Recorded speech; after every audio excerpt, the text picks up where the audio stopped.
What is up, guys? Eric here from Real Film Reviews, bringing you another movie review, this time for the new M. Night Shyamalan film, The Visit. The Visit is the story of two children who've never met their grandparents because their mother had a bad breakup with them. They contact her after 15 years saying that they'd like to meet their grandchildren. One of the grandchildren is a documentarian, so she decides to document the whole visit of them going there and meeting their grandparents for the first time. Now, at this point in time, Shyamalan has turned himself into kind of a punchline with the amount of bad movies he's made in a row. He started off so strong in his career, and then he just went downhill at a pretty steep slope after Lady in the Water was kind of the start, and then it ended with The Happening, probably, and then he also made After Earth after that, but it wasn't really publicized that he made it. So a lot of people were saying that this movie would maybe be his comeback. I watched some interviews with him before seeing this, and he seemed very passionate about it. He actually put pretty much all of the money in to make this movie. He wrote it, produced it, and directed it, so I was really hoping that Shyamalan would come back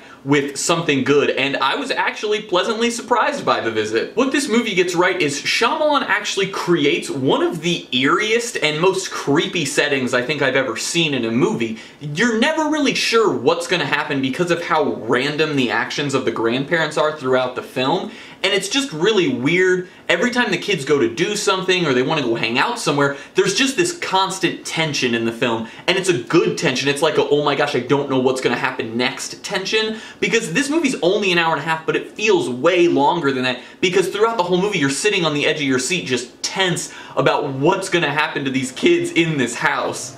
One of the other cool things is through some story elements, most of the scary stuff happens in the night sequences, so maybe not the scariest moments are in the night sequences, but the moments where you're first starting to see what's happening in the houses in the night sequences, which makes it way creepier, and they might only be 5 minutes long, but it feels like it's so much longer because it's such a freaky, creepy sequence in the film that even though the day sequence lasts 20 minutes and then the night sequence is 5, the day sequence seems like it went by at a slightly quicker rate because even the day sequences are creepy, but the night sequence feels like it takes that 20 minutes in 5 minutes because you're so, like, tense as to what's about to happen.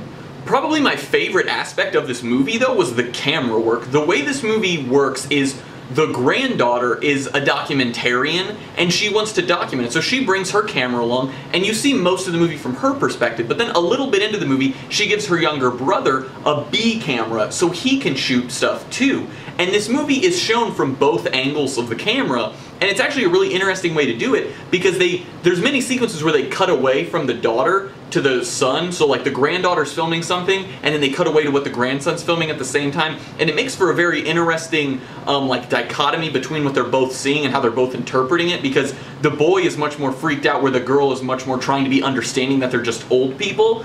But especially in the climax of the film, it worked perfectly. Olivia DeJonge and Ed Oxenbourne play the two children, and they actually gave very good performance in this movie for how young they are. The girl, I think she's probably maybe 15 or 16, and the boy's probably only like 12, and they were both very good in this film, and they played it extremely well in my opinion.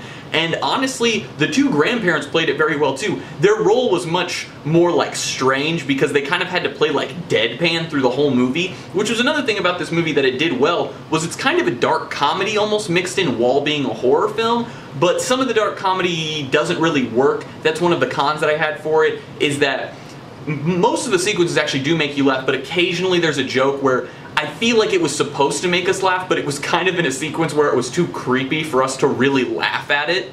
The only things I really have wrong with this movie is there was maybe 1 or 2 scenes where the dialogue was kind of clunky, and usually in those scenes there was another character being brought in kind of for no apparent reason at the time they show up. It makes sense later on, but at the time you're kind of just like, why is this character here? Because this just feels like a real awkward sequence. And there was really only one sequence like that. Another one was a little awkward, but nowhere near as bad as the other sequence in the film. And then the other thing is the boy in the film is like kind of a wannabe rapper, and at first it's really funny in the movie, but then as the movie goes on it kind of starts to get old and a little stale, and it's not anywhere near as funny as it was at the beginning. So that gets kind of old, but it still didn't ruin the movie by any means. The only other thing in this movie that I feel was just a little, and this is an extremely minor con, there were some jump scares thrown in there. Now, I don't have an issue with jump scares if they're used tastefully. Most modern day horror films overuse the jump scare like crazy, and it makes it so the movie isn't even scary. It doesn't build any, surrounding tension or anything. It just makes you jump and then it's over. Loud audio with a picture of something scary.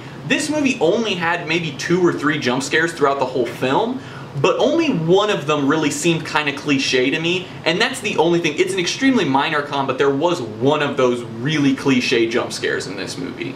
Going into The Visit, I was kind of in the middle of the road. With Shyamalan's track record, I didn't really know what to expect, but I was actually pleasantly surprised with this film, and I really hope it's a return to him making great movies again, because The Sixth Sense is a pretty phenomenal movie, and so is Unbreakable. His other stuff is where it starts to get a little iffy, but Signs is also still pretty good, and The Village is kind of in that middle of the road area. But I really hope that this movie is the beginning for him to make his comeback to being one of those directors that's talked about and being so revered. I'm gonna give The Visit a B+. This film was very interesting. I really enjoyed the camera work and how they made a handheld camera film without making it all shaky and disorienting, and I really hope that this movie is a stepping stone for Shyamalan to climb back up onto that pedestal that he used to be held to. As always, guys, I'm Eric. If you enjoyed, please do like, subscribe, comment down below what you thought of The Visit, share everything we do here on Real Film Reviews, and I hope to see you guys later.